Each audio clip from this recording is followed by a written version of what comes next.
चलिए तो जिन बच्चों ने ज्वाइन नहीं किया है वो टेलीग्राम ग्रुप ज्वाइन करेंगे, या तो आप सर्च कर लेंगे इट्स YSY तो निकल कर आ जाएगा, या फिर लिखा हुआ मिलेगा आपको YSY सर ऑर्गेनिक केमिस्ट्री। अपने आप को सर कहना बहुत ही अजीब सा लगता है, लेकिन ऐसे बेवकूफ लोग बहुत सारे इंट्रोडक्शन में मिलते हैं। तो मैं XY सर, खुद को तो सर मत बोलो यार कम से कम मतलब कई बार कॉमन सेंस भी भूल जाते हैं हम लोग। ठीक है, दूसरा पॉइंट, ये जब भी इस टेलीग्राम ग्रुप पर लाइव क्लास का कोई आ जाए, यूट्यूब वगैरह पर बैकअप क्लास अपनी चल रही है, तो मतलब उस टाइम पर मैं अवेलेबल नहीं हूंगा। उसके अलावा जो भी टेलीग्राम पर आपको डाउट टाइम मिला है वहां पर अवेलेबल रहूंगा। दूसरा, जैसे आयुपैक नेमिंग आपने सॉल्व किया है, आयुपैक नेमिंग, ठीक है, तो सबसे बड़ा डाउट ये रहता है कि मॉड्यूल के अलावा और क्या। मॉड्यूल हमने सॉल्व कर लिया है, तो इसके अलावा और क्या। देखिए दोस्त, जब तक मैं ना कहूं कोई एक्स्ट्रा बुक करने की जरूरत, आप यहां से आने वाले क्वेश्चन को बहुत आसानी से बना ले जाएंगे। इवन नोटबुक के सारे क्वेश्चंस अगर आपको समझ में आए हैं तो क्वेश्चन नहीं रुकेगा, इवन जेई एडवांस का। पर ये आसान टॉपिक है, बच्चा यहां PhD करता है, फिर आगे जहां से क्वेश्चंस अच्छे आने लगते हैं वहां पर बच्चा पढ़ना ही बंद कर देता है। तो जितना मैं कहूं ऑर्गेनिक में, उसके अलावा और कोई बात सोचनी ही नहीं। आईपैक नेमिंग का मेरा क्वेश्चन बैंक आएगा, मैं आपको प्रोवाइड करूंगा, but I will provide you that after isomerism. और मैं बोलूंगा बिना नोटबुक उठाए अब सोल्व करो, तो वो रिवीजन टाइप पैटर्न आपका साथ साथ चलता रहेगा। पहला पॉइंट क्लियर हुआ, ठीक है। दूसरा पॉइंट, यूट्यूब वगैरह पर भी आप इधर उधर से भी बहुत सारी बातें सुनते हैं, clear, and that is regarding syllabus. सही कह रहा हूं ना? आपने भी ज्वाइन करने से पहले कई बार सुना होगा, यूट्यूब पर लिख देते हैं ये सब कि तुम्हारा सिलेबस वो ये। देखिए मैं आपको बता देता हूं, जितने भी एजुकेटर्स राइट नाउ अनअकैडमी के साथ हैं, उनमें से एक ने भी अपना सब्जेक्ट में सिलेबस डिले नहीं किया। मैं हूं, मैं लाइव आके बोल रहा हूं, कैमरे के सामने बोल रहा हूं।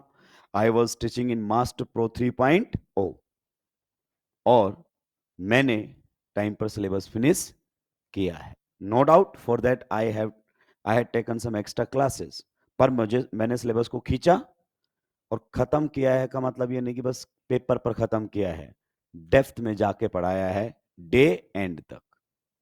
सिमिलरली जो बाकी हैं सर लोगों का, वो भी उनका भी यही कहना है। अब जो कुछ सर लोग चले गए, सही गलत परसेप्शन डिपेंडेंट है, हो सकता है मुझे वो गलत लगता और उनके हिसाब से सही हो, और क्या पता उनकी जगह मैं होता तो मैं उन अपने आप को सही मानता और वो गलत मानता। तो ये परसेप्शन डिपेंडेंट है। पर हाँ, जो लोग यहाँ बने हुए हैं उनकी तरफ से कोई दिक्कत नहीं है, और आपको आगे भी नहीं आएगी। क्योंकि और यहाँ पर मैं बताऊँ ना, अनअकैडमी के, मैं खुले में बोल रहा हूँ, अनअकैडमी के प्लेटफॉर्म पे बोल रहा हूँ, यहाँ पर अनअकैडमी से ज्यादा एक टीचर को अपनी रेपुटेशन की टेंशन रहती है। क्योंकि मैं आज अनअकैडमी पे हूँ इस साल, नेक्स्ट ईयर का किसी को कुछ भी नहीं पता, लेकिन मैं जहां भी हूँगा तो जो बच्चा मुझसे पढ़ने आएगा उस बात पे ट्रस्ट पे एडमिशन लेगा कि सिलेबस टाइम पर और पूरा करवाएगा ढंग से।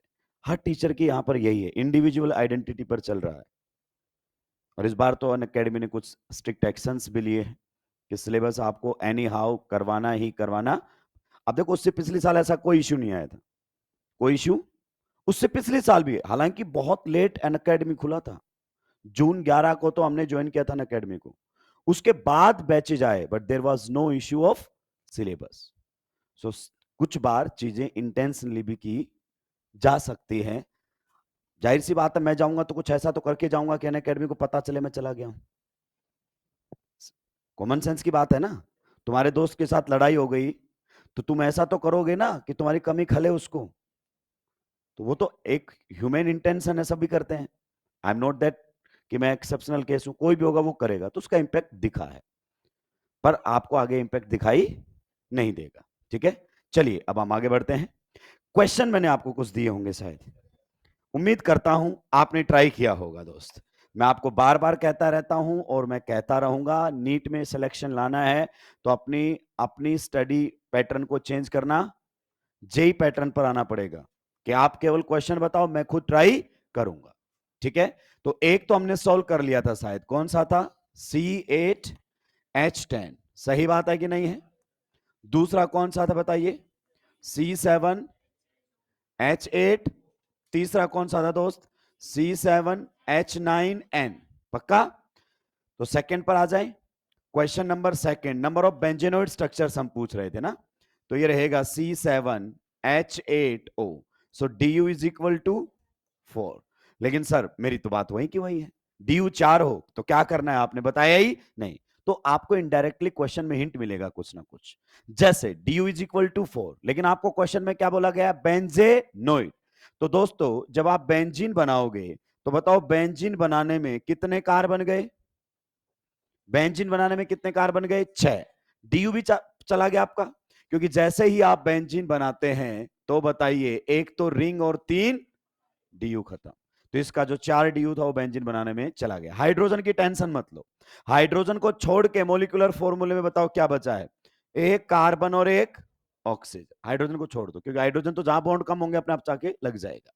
अब आपके पास एक कार्बन एक ऑक्सीजन, और वो आएंगे किस पर? रिंग पर, क्योंकि ये तो स्ट्रक्चर में होना ही चाहिए। अब बताओ सबसे पहले किसको जोड़ू? कार्बन जोड़ दूं? चलिए किस पर जोड़ू? सारे बेंजीन के कार्बन एक जैसे, कहीं भी जोड़ सकते हो। तो मैंने पहले क्या जोड़ दिया है? कार्बन। अब मेरे पास क्या है? ऑक्सीजन। अब ऑक्सीजन को मैं रिंग पर भी जोड़ सकता हूं कहीं, या फिर इस कार्बन पर भी, क्योंकि कार्बन कितने बॉन्ड बनाता है? 4। तो हाइड्रोजन तो बाद में लगाएंगे। तो पहली पॉसिबिलिटी मैंने कार्बन को, मतलब ऑक्सीजन को कार्बन पर ही जोड़ दिया। अब बताओ इस पर कितने हाइड्रोजन आएंगे? 2। और इस पर कितना हाइड्रोजन आएगा? 1। तो आपका मोलिकुलर फॉर्मूला बन गया है। तो ये पहली स्ट्रक्चर बन गई है। क्लियर? आप जानते हैं इसको हम क्या बोलते हैं? Benzyl alcohol. सही बात है कि नहीं है? कॉमन नेम है इसका, बेंजाइल यूनिट इसके अंदर प्रेजेंट है। दूसरा, 1 मिनट सर, हाँ बताइए। अगर अगर मैं बात करना चाहूं यहां पर, मान लीजिए पहले कार्बन मैंने जोड़ा, लेकिन मैं इस ऑक्सीजन को कार्बन पर नहीं जोड़ना चाहता, रिंग पर जोड़ना चाहता हूं, तो दोस्त ध्यान रखना, यहां मत जोड़ देना, लास्ट क्लास में बताया था, क्योंकि इसके ऑलरेडी 4 बॉन्ड हो चुके हैं। हो सकता है आपको इसके अंदर ये दिखाई ना दे, तो इस रेजोनेटिंग स्ट्रक्चर से क्लियर होगा इस कार्बन के 4 बॉन्ड हो चुके हैं। तो यहां जोड़ सकते हो। आप बोलोगे सर इसके भी तो 4 नहीं। अब मैं आपसे पूछूं इस कार्बन पर हाइड्रोजन कितना है, देन यू विल से 0, तो यहां से हाइड्रोजन हट जाएगा। क्लियर? अब आप वैलेंसी को सेटिस्फाई कीजिए, यहां पर कितने हाइड्रोजन? 3। और यहां पर कितना? 1। एक बन गया आपके सामने। अब तुरंत आपको समझ में आ गया है कि अभी ये CH3 की कौन सी पोजीशन पर है? ऑर्थो। घुमाओ, अगली पोजीशन पर जाने दो। क्लियर? अगर ऐसा हुआ तो अब ये कहां चला जाएगा बताओ? मेटा पोजीशन पर। फिर कहां चला जाएगा बताओ? पैरा पोजीशन पर। तो जैसे ही दोस्तों अपने दिमाग में रखो, जैसे ही आपके सामने ये बनेगा, ये दोनों खटक से दिमाग में आएंगे। क्लियर? तो ये तो तब है जब हमने पहले किसको जोड़ा? कार्बन को। अब हम पहले ऑक्सीजन को भी जोड़ सकते हैं, बिल्कुल सही बात है। तो अगर हमने पहले ऑक्सीजन को जोड़ना चाहा रिंग पर, ये लो जोड़ दिया ऑक्सीजन। अब बताओ बचा हुआ कार्बन आप ऑक्सीजन पर भी जोड़ सकते हो, क्योंकि ऑक्सीजन कितने बॉन्ड बनाता है? 2। अब एक और बना सकता है, या फिर रिंग पर कहीं जोड़ सकते हो। तो हम ऑक्सीजन पर जोड़ देते हैं, ये लीजिए ऑक्सीजन पर जोड़ दिया। तो इसकी वैलेंसी पूरी करने के लिए कितने हाइड्रोजन? 3। इस पर अब जरूरत नहीं, 2 बॉन्ड बनाता है, हो गया इसका। क्लियर? तो ये आपके सामने एक स्ट्रक्चर बना। आप सभी जानते हो एक होता है जूते का सोल और एक होता है एनिसोल। तो अब कॉमन नेम बीच बीच में मैं लिखता रहूंगा, आपको याद हो जाएंगे, परेशान होने की जरूरत नहीं। 1 मिनट सर, ठीक है। इस बार ना मैं कार्बन को ऑक्सीजन पर नहीं जोड़ू, ठीक है? कहां जोड़ोगे? रिंग पर जोड़ूंगा। तो क्या यहां जोड़ दूं? इसके तो 4 बॉन्ड हो गए। इसके अलावा कहीं जोड़ोगे, मान लो यहां, वैलेंसी पूरी करो, ये ऑलरेडी आप बना चुके, देखो ये बना हुआ। तो ये तो क्या बन गए? होमोमर। सो दे विल स्टार्ट रिपीटिंग।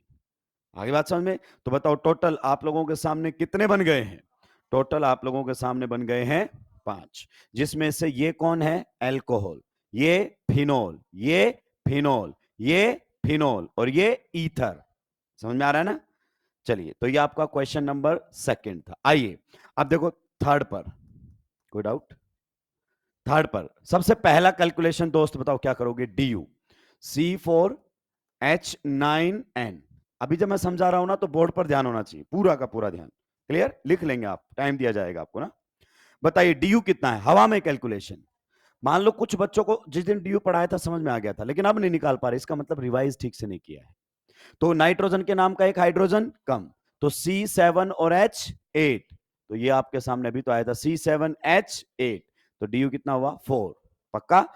कितने होने चाहिए थे? 14 + 2 16, और है कितने? 8, तो डिफरेंस 8 का डिवाइडेड बाई 2 4, तो डिग्री ऑफ अनसैचुरेशन या element of unsaturation is equal to 4। पक्का? इसमें भी कंडीशन यही थी कि बेंजेनोइड स्ट्रक्चर्स बनानी है। क्या बनानी है? Benzenoid structures. तो चलिए, बेंजेनोइड स्ट्रक्चर्स बनानी है तो बेंजीन तो बनाना ही पड़ेगा। बेंजीन बनाने में बताओ क्या खर्च हो गए? 6 कार्बन। क्लियर? और आपका हाइड्रोजन कभी मत गिनो। 6 कार्बन चले गए तो आपके पास क्या बचा है? 1 कार्बन और 1 नाइट्रोजन, हाइड्रोजन को छोड़ के। अब बताइए, सबसे पहले मैं रिंग पर किसको जोड़ दूं? कार्बन को। तो नाइट्रोजन यहां जोड़ा जा सकता है, यस, क्योंकि कार्बन कितने बॉन्ड बनाता है? 4, बाकी के हाइड्रोजन से बना दो। 1 मिनट सर, कार्बन तो रिंग पर जोड़ दो, लेकिन नाइट्रोजन को कार्बन पर मत जोड़ो। कहां जोड़ो? सीधा रिंग पर। तो आप लोगों के सामने एक स्ट्रक्चर ये बनेगी, और ये बनते तुरंत आएगा। अभी तो ये एक दूसरे की कौन सी पोजीशन पर है? ऑर्थो। फिर कहा जाएंगे एक दूसरे की, बताओ, मेटा। फिर कहा जाएंगे दोस्त एक दूसरे की, बताओ, पैरा। तो ये तो खटैक से बनेंगे। सही बात है कि नहीं है? जी हाँ, ये आप लोगों के सामने बनकर आ गया है। नेक्स्ट में अब सर पहले नाइट्रोजन जोड़ेंगे। क्या जोड़ेंगे? नाइट्रोजन। ये लीजिए, नाइट्रोजन कितने बॉन्ड बना सकता है? 3, तो अभी तो एक ही बनाया, हाइड्रोजन बाद में लगाएंगे। तो इसी पर कार्बन जोड़ा जा सकता है, तो इस पर कार्बन जोड़ दिया तो हाइड्रोजन इस पर कितने लगेंगे? 3, और इस पर 1। फिर नहीं सर, कार्बन को नाइट्रोजन पर मत जोड़िए। कहां जोड़ो? रिंग पर जोड़ो। अब आप हाइड्रोजन लगाओगे एंड यू विल फाइंड, ये तो क्या हो रहा है? रिपीट। देख लो, दोनों का इफेक्ट नेम सेम। तो बताइए कितने बन गए? यहां से 5, और इसके भी कितने बन गए? 5। तो जब आप प्रैक्टिस करोगे तो क्वेश्चंस बनने लगेंगे। हो सकता है इस तरीके का ना पूछे, लेकिन लैंग्वेज सेम रखकर बेंजीनोइड पूछेगा। तो अगर आपको बात समझ में आई है तो क्वेश्चन बनेगा। नोट कीजिए, आगे बढ़ूंगा। कितने लोगों ने ट्राई किया था? ट्राई किया था। ऑनेस्ट रहना है अपने आप से, ये हमेशा ध्यान रखना। बढ़िया। मैंने पूछा नहीं सही कितने को आया, वो बाद की बात है, पर ट्राई करना पहली बात है। जिसने ट्राई किया और जिसका गलत हुआ, अब उसको चीजें समझ में आएंगी। बेटा जी, ये आप क्या बना रहे हो? DU कितना हो गया इसमें? तो मोलिकुलर फॉर्मूला ही चेंज हो जाएगा।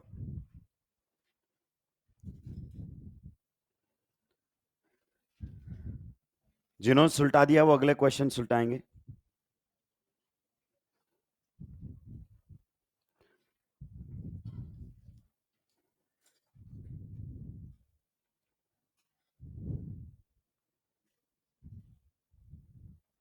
अगले क्वेश्चन की लैंग्वेज लिख लो।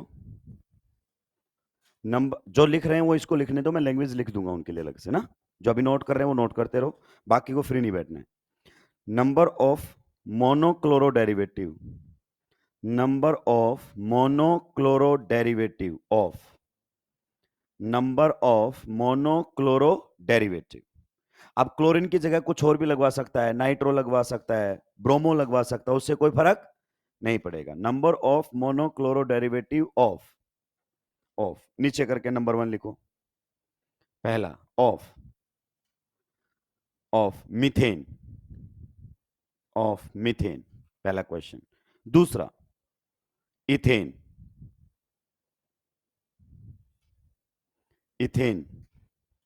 तीसरा प्रोपेन,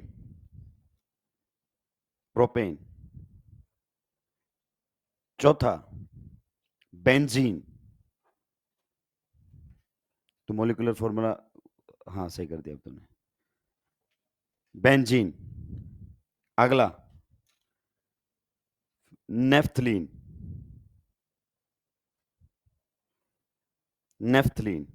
उससे अगला एंथ्रासीन,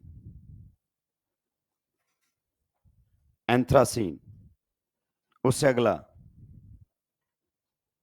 फिनेंथ्रीन,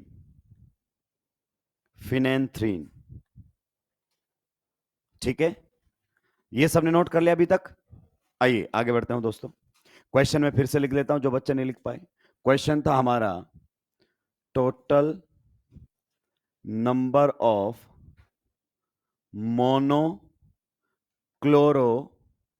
डेरिवेटिव्स,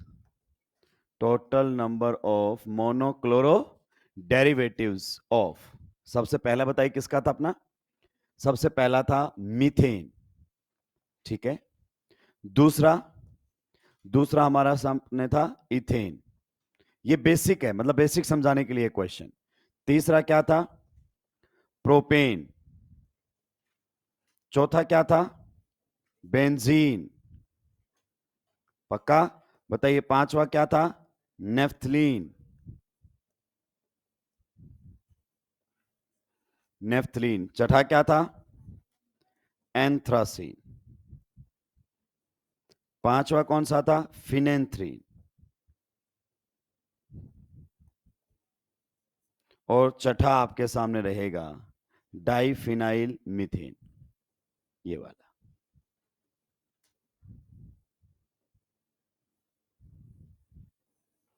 ठीक है, क्वेश्चन नोट डाउन कर दिया?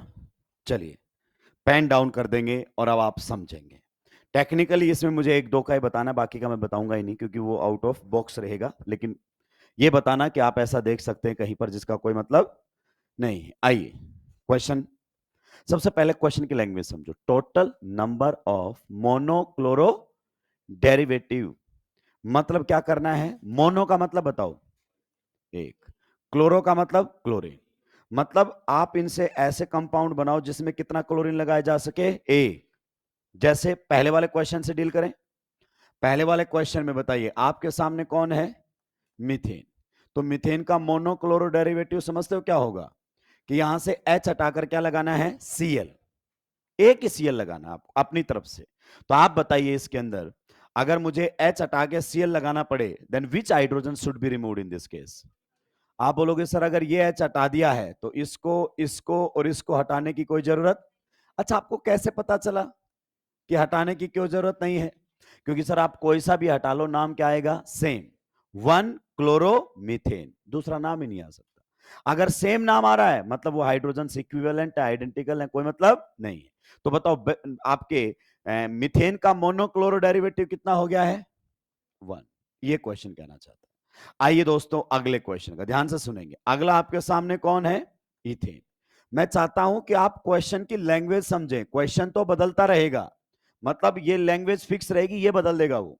ठीक है, तो आपके सामने है इथेन। यहां से भी आपको क्या करना है? यहां से हमने H को माइनस किया और किसको प्लस किया? Cl को। यहां से भी हम H को माइनस करेंगे और किसको प्लस करेंगे? Cl को। Tell me which hydrogen should be removed. आप जानते हैं ये कार्बन इधर से पहला और ये कार्बन इधर से, अगर इनमें से कोई भी H हटाओगे तो बाकी के H हटाने की जरूरत, क्योंकि आप कोई सा भी H हटाकर Cl लगा दो, नाम आएगा वन क्लोरो इथेन, दूसरा नाम ही नहीं बनेगा। Means all the six hydrogens are equivalent. एक ही बना सकते हो H हटाकर Cl, दूसरा कोई बनेगा ही नहीं। ट्राई करना दूसरा बनाने की, नाम रिपीट हो जाएगा। इसका मतलब क्या हुआ? यहां से भी कितना बनेगा? एक। तो ये तो टिक क्रॉस सर हम पहले भी करते आए हैं। नेक्स्ट क्वेश्चन देखो, तीसरा क्वेश्चन क्या है बताओ बच्चों? नेक्स्ट क्वेश्चन हमारे सामने है प्रोपेन। तो मैं ये चाहता हूं कि हमें सबसे पहले ये तो पता चले कि क्वेश्चन पूछना क्या चाह रहा है। यहां से हमें H को क्या करना है? माइनस, और Cl को क्या करना है? प्लस। अब आप बताइए कौन से कार्बन से H हटाऊं? ध्यान से सुनिए। अगर मैंने इस कार्बन से H हटाया है तो फिर यहां से हटाने की जरूरत, दोनों इक्विवेलेंट है। तो अगर मान लो यहां से मैंने H हटा दिया है एक, तो कहता है ये बाकी के H अब आपके किसी काम के, बिकॉज कहीं से भी H हटा लो नाम क्या आएगा? सेम। One chloropropane. उधर से भी H हटा के Cl लगाओगे, वन क्लोरोप्रोपेन। इसका मतलब एक तो आप लोगों के सामने ये बनेगा वन क्लोरोप्रोपेन। सही बात है कि नहीं है? प्लस और क्या बीच वाले से हटाया जा सकता है? अगर इसको हटाओगे तो इसको हटाने की जरूरत नहीं है, एक H इनमें से कोई सा भी हटा के बना सकते हो। आप बताइए बीच वाले से H हटाए तो नाम क्या बनेगा बच्चे? Two chloropropane. सही बात है कि नहीं है? तो इसके मोनोक्लोरो डेरिवेटिव कितने बन जाएंगे? दो। इसमें नीट 2025 में क्वेश्चन था, पर वो चैप्टर एल्केन से था। अभी हम उस पर बातें नहीं करेंगे क्योंकि हम चैप्टर वाइज चलते हैं। हमें ये नहीं कि पीवाईक्यू करना, हम एनसीईआरटी करते हैं, सिंपल सी बात है। अब ये हमारे सामने बन गया है। आप एक बात बताओ, ये और ये पोजीशंस आपकी आइडेंटिकल हैं, ये कैसे पता चला आपको? नेम से, कि सर मैंने यहां से H हटाकर Cl लगाया, नाम आया वन क्लोरो इथेन, और सर जब मैं यहां से भी हटाकर लगाता हूं तो नाम आता है वन क्लोरो। तो आइडेंटिकल पोजीशंस आपको आयुपैक नेम से ही पता चलती हैं। पहले भी जो क्वेश्चंस किए थे आइडेंटिकल बताने के लिए क्या लिखा था? IUPAC name. You remember this point? तो ये हमारे सामने है। अब देखो, ये आपका मोनोसाइक्लिक कंपाउंड है और इसका हम आयुपैक नेम जानते हैं, इसका हम आयुपैक नेम जानेंगे। ये बाईसाइक्लो, ये हमारे सामने ट्राईसाइक्लो, ये हमारे सामने, तो ये हो जाते हैं आउट ऑफ सिलेबस, लेकिन ये आपको मार्केट में देखने को मिलेंगे और मैं उसकी हकीकत भी आपको बताऊंगा। चलिए अब आते हैं क्वेश्चन नंबर कौन से की तरफ, 4 की तरफ। किस में से एच हटाना है बताओ, बेंजीन में से। तो ये आपके सामने है बेंजीन, ध्यान से सुनो आप तो ना, यहां पर भी एच है, यहां पर भी एच है, यहां पर भी एच है, यहां पर भी एच है। कितने हाइड्रोजन है टोटल, 6। हर कार्बन पर कितना है, 1। आपको यहां से क्या माइनस करना है, एच, और क्या प्लस करना है, सीएल। अब कोई सा भी एच हटा लो, कद्दू फर्क, इधर आओ। मान लो मैं कह रहा हूं ये एच हटा दिया है, तो ये और ये हटाने की कोई जरूरत नहीं। सर मैं आपकी बात बिल्कुल भी नहीं मानूंगा, मैं तो कहता हूं पहले मत मानो, समझ में आ जाए तभी बात को मानो। इसका नाम बताओ, 1 क्लोरो बेंजीन, क्लियर। अब मान लो आपने ये एच नहीं हटाया, आपने ये हटा दिया, ठीक है, आप देखना नाम सेम आएगा। जल्दी से बताओ, अगर मैंने वो एच ना हटाकर ये एच हटाया होता तो नाम बताओ, 1 क्लोरो। एक मिनट सर, मैं तो वो नहीं, ये तो आपने अपोजिट वाले हटा लिए, मैं तो ये हटाऊंगा, ये हटा ले। अगर ये हटाएगा तो भी आयुपैक नेम तो बताना ही पड़ेगा, बता आयुपैक नेम। इसका मतलब कोई सा भी एच हटा लो, एक ही कंपाउंड बनेगा, and that is 1 chloro benzene. आप बताइए ये सब सेम कंपाउंड्स हैं कि अलग अलग हैं, सेम। इनको क्या बोलते हैं, होमोमर्स, मतलब ये एक ही हैं। तो बताओ बेंजीन का मोनोक्लोरो डेरिवेटिव कितना बनेगा, 1। सही बात है कि नहीं है। तो आप कंफ्यूज ना हो जाए रिवीजन के टाइम पर कि लिखे तो 3 हैं और आंसर में 1 कैसे दे रहा हूं। तो मैं बाकी वालों को एक बार हटा देता हूं। अब आपको समझ में आ गया है कि भाई आयुपैक नेम से पता चल जाएगा कि कहां से एच हटाना है और कहां से एच नहीं हटाना है। You got that point. तो ये तो बहुत आसानी से आपके सामने आ गया है। दूसरा अगर अपन बात करें तो यहां पर हमारे सामने, मतलब क्वेश्चन नंबर कौन सा आ गया, क्वेश्चन नंबर 5, नेफ्थलीन। दोस्तों ये आपका एक बाईसाइक्लो कंपाउंड है और आप इसकी नेमिंग नहीं पढ़े हैं, और अगर आप इसकी नेमिंग नहीं पढ़े हैं तो आपको पता ही नहीं चलेगा कि कौन सी पोजीशंस आइडेंटिकल है और कौन सी नहीं। हालांकि बहुत सारे बच्चे इसको करते हैं, मैं तो ये भी कहता हूं बहुत सारे सर लोगों से जब आईपैक नेम पूछोगे बता नहीं पाएंगे, पर आइसोमर बता देते हैं। तो कमाल की बात है, फिर आपको कैसे पता चल रहा है पोजीशन आइडेंटिकल है, याद कर रखा है।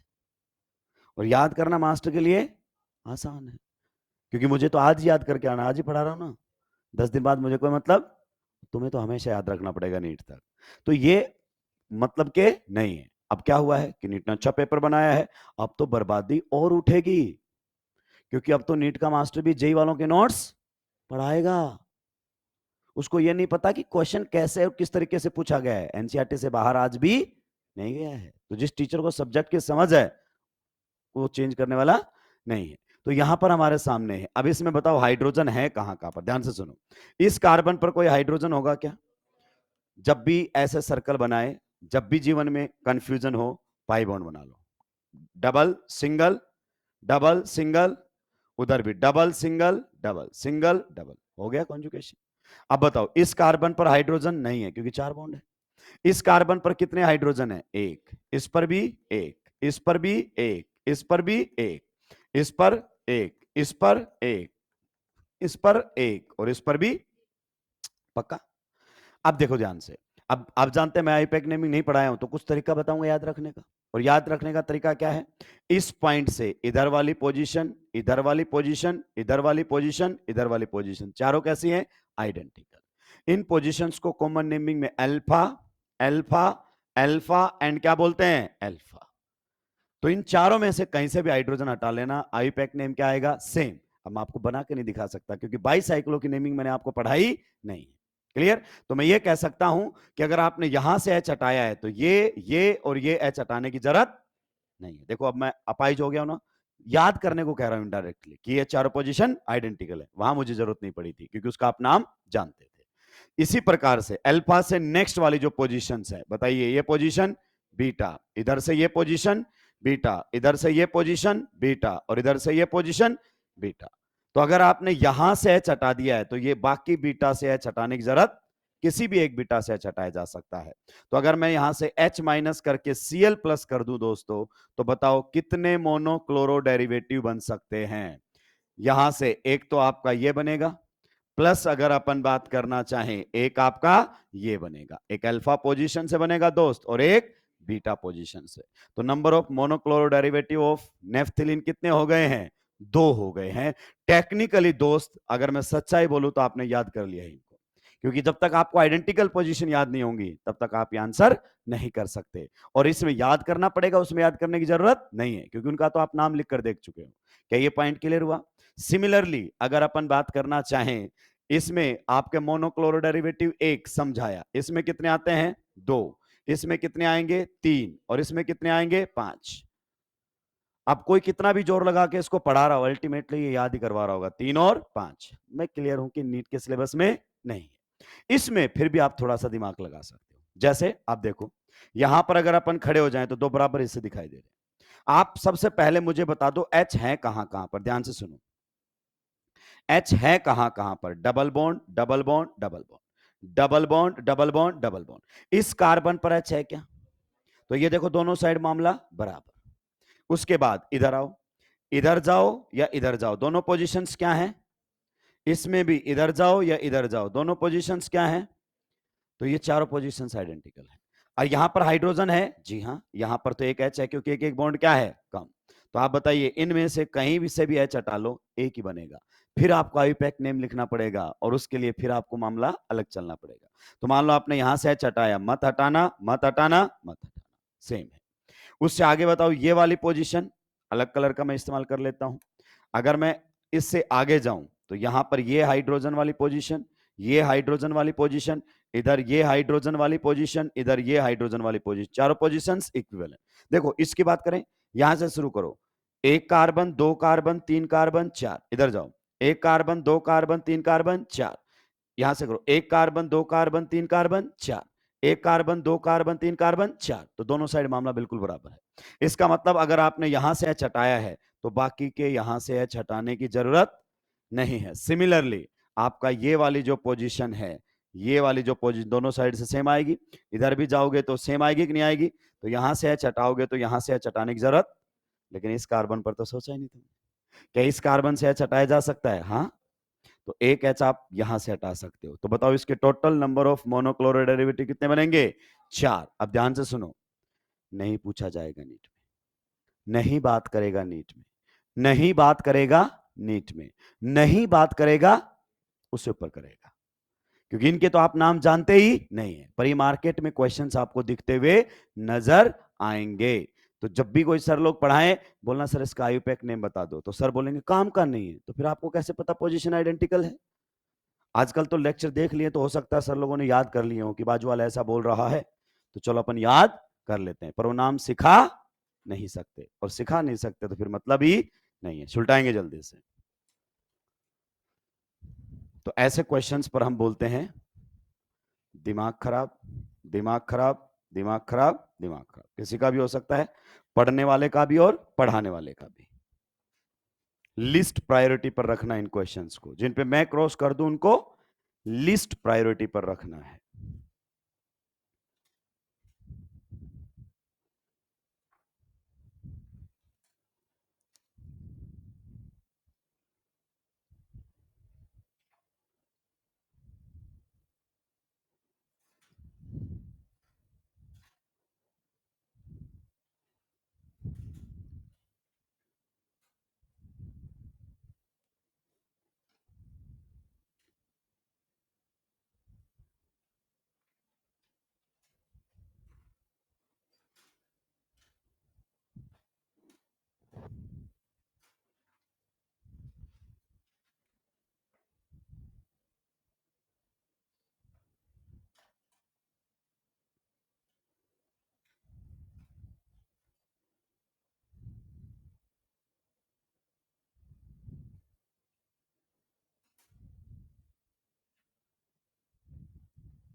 टिक क्रॉस तो हमें वैसे भी बहुत आसानी से समझ में आ जाना चाहिए, हमने मैक्सिमम क्वेश्चन वहीं से ही किए हैं।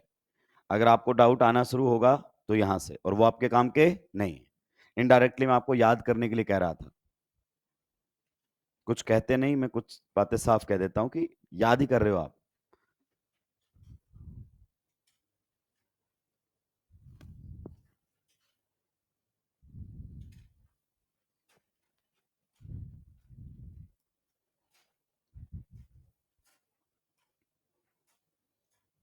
सुलटा दिया है।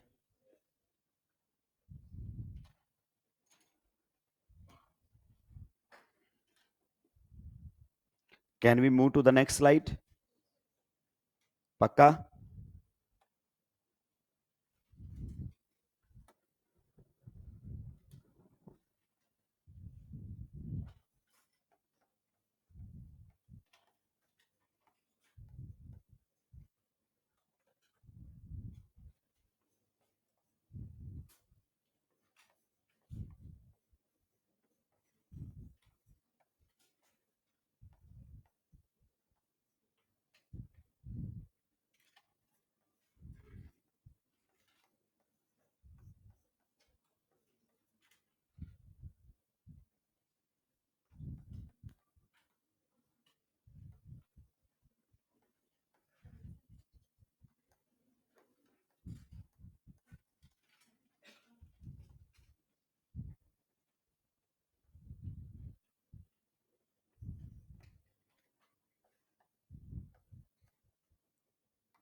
आपको उधर वाला क्वेश्चन सॉल्व करना है केवल,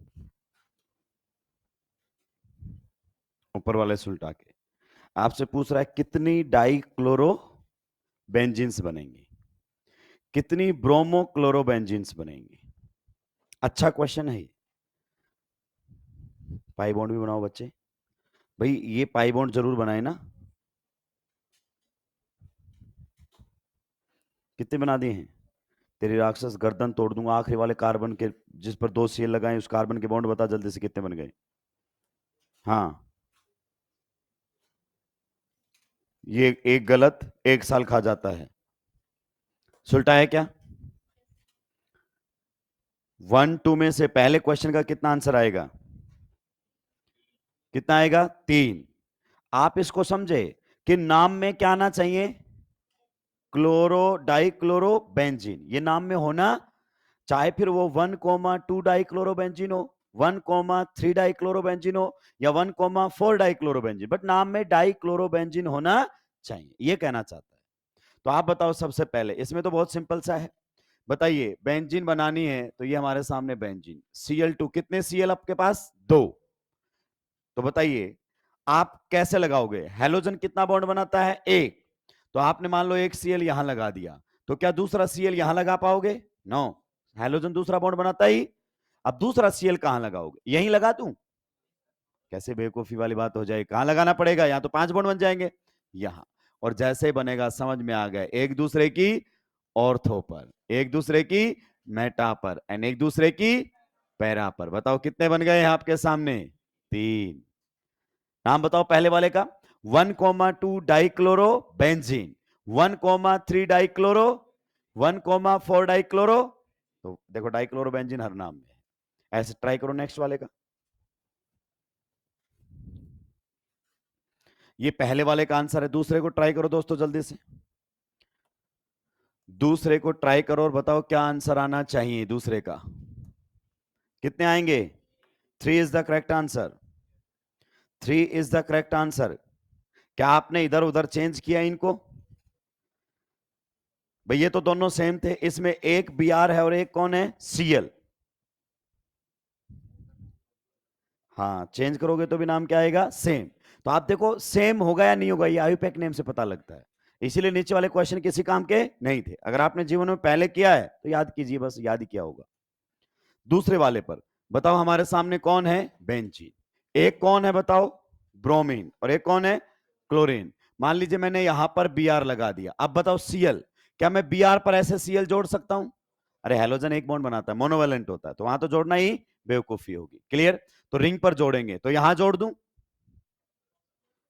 5 बॉन्ड बन जाएंगे। बीच वाला गोला हटा के देखो दोस्तों, अगर तुम बीच वाला गोला हटाओगे तो जिस पर दोनों लगे हुए हैं उस कार्बन के बॉन्ड कितने हो गए हैं? 5। तो ये तो बेवकूफी हो जाएगी। क्लियर? ऐसा नहीं कर सकते। तो सर यहां लगाओ ना आप। ठीक है, नाम बताओ। 1 ब्रोमो 2 क्लोरो। एक मिनट सर, आपने मेरी बात नहीं सुनी क्या? मैं तो पहले Cl लगाता और फिर क्या लगाता? Br। इसका नाम बताओ। 1 bromo 2 chloro benzene, alphabetic order. तो नाम क्या आएगा? सेम। मतलब इनको अल्टी पल्टी करने से कद्दू फर्क नहीं पड़ता है। क्या ये पॉइंट आपको समझ में आ गया है? यही मैं समझाना चाह रहा था। इसका मतलब अगला बताओ। अब समझ गया सर मैं। अब कहां पर आए? एक दूसरे की ऑर्थो पर, फिर एक दूसरे की मेटा पर, और फिर एक दूसरे की पैरा पर। कितने बनेंगे बताओ? अच्छा, क्वेश्चन में खास बात देखी, जब दोनों अलग हैं तब भी कितने बन रहे हैं, और दोनों सेम है तब भी कितने बन रहे हैं? तो ये बताओ इन दोनों का आंसर क्या होगा? x2 का मतलब दोनों जुड़ने वाले सेम, और xy का मतलब दोनों अलग। Still the answer is same. कितने बनेंगी? 3। और इसके भी कितने बनेंगे? क्वेश्चन को किसी भी फॉर्म में आपके सामने रखा जा सकता है। So it was all about the structural isomerism. Clear? हमने क्वेश्चंस में कहीं कोई कमी नहीं छोड़ी है। हाँ, जो क्वेश्चन आपके मॉड्यूल में वो नहीं किए हैं, जैसे पोजीशन आइसोमेरिज्म के लिए मिनिमम कार्बन, चेन आइसोमेरिज्म के लिए मिनिमम कार्बन, तो मैंने आपके लिए छोड़े हैं सो दैट आप क्वेश्चन को ठीक से समझ पाओ। नहीं बनेगा तो डिस्कशन क्लास में अपन डिस्कस कर ही लेंगे। सिंपल सी बात है। क्लियर? चलिए, क्या हम आगे बढ़ सकते हैं? नेक्स्ट, एक पेज छोड़कर हेडिंग लगा देंगे। और आप जानते हैं पेज इसलिए नहीं छोड़ा गया कि टॉपिक इनकम्प्लीट है। पेज इसलिए छोड़ा जाता है कि स्ट्रक्चरल को आप समराइज करना चाहो तो वहां पर बातें लिख सकते हो। तो आप बीच बीच में लिख लेना कि कुछ भी छूटा नहीं है। नेक्स्ट हमारे सामने आता है दोस्तों स्टीरियो आइसोमरिज्म। मैं आइसोमर्स को वापस से डिवाइड कर दूं। देखिए, आइसोमर्स को कितनी कैटेगरी में डिवाइड किया गया था स्टार्टिंग में बताओ? 2 कैटेगरी में। एक हमारे सामने कौन से आइसोमर्स थे? Structural isomers. Structural isomers. क्या हमने स्ट्रक्चरल आइसोमर्स को सुलटा दिया है? जी हां। स्ट्रक्चरल का दूसरा जो ज्यादा चलता है नाम, कॉन्स्टिट्यूशनल। कॉन्स्टिट्यूशनल अगर अपन बात करना चाहें आइसोमर्स, कॉन्स्टिट्यूशनल आइसोमर्स। क्या ये पॉइंट आपको समझ में आया? ये हम डिटेल में डिस्कस कर चुके हैं। दूसरा पार्ट हमारे सामने होता है कौन सा? Stereo isomers. Stereo isomers. आगे बात समझ में? दूसरा हमारे सामने रहेगा स्टीरियो आइसोमर्स। दोस्तों एक बात समझना, स्टीरियो जब भी आपके सामने लिखा हुआ मिल जाए तो स्टीरियो का मतलब होता है स्पेस। क्या होता है? स्पेस। उम्मीद करता हूं स्पेस को तो बताने की जरूरत नहीं होगी ना। क्लियर? तो इसको थोड़ा ढंग से समझना, क्योंकि इसमें स्पेस, स्पेस का मतलब हवा, तो बहुत सारी बातें हवा में ही चली जाती है। टॉपिक की बात कर रहा हूं। क्लियर? तो इसमें थोड़ा ध्यान देना पड़ेगा। Stereo isomers. अगर मैं स्टीरियो आइसोमर्स को फर्दर डिवाइड करना चाहूं दोस्तों, तो स्टीरियो आइसोमर्स को फर्दर 2 कैटेगरी में डिवाइड किया जाता है। कितनी कैटेगरी में डिवाइड किया जाता है? 2 कैटेगरी में। एक हमारे सामने आते हैं ज्योमेट्रिकल आइसोमर्स। क्या आते हैं? Geometrical isomers. ठीक है? और एक हमारे सामने आते हैं optical isomers. One is geometrical isomers and one is optical isomers. दूसरा पॉइंट, इन दोनों को ही कलेक्टिवली, मतलब एक ही नाम से अगर आप बोलना चाहो तो इनको हम बोलते हैं कॉन्फिगरेशनल आइसोमर्स। क्या बोलते हैं? कॉन्फिगरेशनल। अगर अपन बात करें आइसोमर्स, तो कॉन्फिगरेशनल आइसोमर्स कितनी कैटेगरी के हो गए? 2। One is geometrical, one is optical. In fact जब भी हम बात करते हैं ना स्टीरियो आइसोमर्स की, किसकी बात करते हैं? स्टीरियो आइसोमर्स की, तो इनडायरेक्टली आप कौन से आइसोमर्स की बात कर रहे होते हो? Configurational isomers. किसकी बात कर रहे होते हो? Configurational isomers. आप बातें कर रहे होते हो कॉन्फिगरेशनल आइसोमर्स की। तो ये दोनों इक्विवेलेंट टर्म्स हैं, समझिए मेरी बात को। क्लियर? दोनों क्या हैं? इक्विवेलेंट टर्म्स हैं। मतलब आप स्टीरियो बोल रहे हो तो इनडायरेक्टली आप कौन से बोल रहे हो? कॉन्फिगरेशनल। कौन से बोल रहे हो? कॉन्फिगरेशनल। लेकिन सर मैं इससे पहले भी पढ़ा हूं, और मैंने तो दो अलग तरीके से पढ़ा है कि स्टीरियो को दो पार्ट में डिवाइड करते हैं। One is configurational and one is conformational. Conformational कोई आइसोमर होते ही नहीं है, उनको एकदम अलग से ही डील किया जाता है। इवन वो स्टीरियो के पार्ट भी नहीं माने जाते। स्टीरियो का पार्ट कौन सा होता है?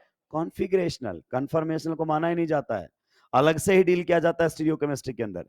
और जबरदस्त बात बताऊं, जो आपके सामने लिखा है वो एनसीईआरटी ने लिखा है, मैंने नहीं लिखा है। एनसीईआरटी का लेवल हल्का नहीं है। एनसीईआरटी को हल्का वही कहेगा जो उसकी बातों का मतलब नहीं समझ सकता। एनसीईआरटी कहता है स्टीरियो का मतलब कॉन्फिगरेशन। तो फिर जो कन्फर्मेशनल है वो क्या है? वो स्टीरियो का एक अलग पार्ट होता है, उसको हम अलग से ही डील करते हैं। तो मैं अभी भी आपको स्टीरियो आइसोमर्स की डेफिनेशन नहीं दे पाऊंगा। मैं जानता हूं कि वर्ड कॉन्फिगरेशनल आपको अभी क्लियर नहीं है, वर्ड स्टीरियो अभी आपको क्लियर नहीं है, तो इस पार्ट को हम थोड़ी देर बाद डील करेंगे। पहले हम कन्फर्मेशन वाले पार्ट को डील करेंगे। किसको डील करेंगे? कन्फर्मेशन हम पढ़ेंगे। लेकिन एक बात आप समझिए, आपको यह तो समझ में आ गया स्टीरियो, स्टीरियो का मतलब स्पेस। तो अब सारी बातें किस में होंगी? स्पेस में। तो जब भी हम बात करेंगे स्पेस में, तो मॉलिक्यूल को हमें स्पेस में लिखना आना चाहिए। तो हम अब मॉलिक्यूल की कुछ रिप्रेजेंटेशन छूट गई थी, वो रिप्रेजेंटेशन हम वापस से यहां पर लेंगे, और मॉलिक्यूल को स्पेस के अंदर कैसे लिखा जा सकता है। क्योंकि आप जानते हैं मॉलिक्यूल किस में होता है? 3D में। और मैं किस पर पढ़ा रहा हूं? 2D बोर्ड पर। और तुम किस पर पढ़ रहे हो? पेपर पर, दैट इज ऑल्सो 2D। तो हमें एक 3D के मॉलिक्यूल को 2D में रिप्रेजेंट करना है, और ऐसे फील दिलानी है जैसे 3D में ही हो। जैसे आपने 3D पेंटिंग्स देखी है ना, देखकर ऐसा लगता है कि वो स्पेस में अलग तरीके से आ गया हो, लेकिन बना हुआ तो 2D के अंदर ही होता है। तो कुछ रिप्रेजेंटेशन हमें सीखनी है। इसका मतलब मैं ये कहना चाहता हूं कि मैंने अभी इस पार्ट को छेड़ा ही नहीं है। आप समझो स्टीरियो मैंने शुरू किया ही नहीं है। स्टीरियो से पहले कुछ बेसिक कॉन्सेप्ट्स हमें पढ़ लेने चाहिए, ताकि हम स्टीरियो से आसानी से कनेक्ट हो सकें। फिर मैं आपको डेफिनेशन भी सिखाऊंगा, सारी बातें सिखाऊंगा। क्या ये पॉइंट आपको क्लियर हुआ? तो एक बार इतना नोट डाउन करके और हम आगे बढ़ेंगे। अभी कुछ भी नहीं समझाया मैंने, केवल लिखा है, एक बात को भी एक्सप्लेन नहीं किया है। क्योंकि मैं कितना भी एक्सप्लेन करूंगा वो अभी आपको चमकने वाला नहीं। अपनी खास बात है, कौन सी बात कब और कैसे बतानी है, ये बहुत इंपॉर्टेंट है। सुलटा दिया ऐसा भी नहीं।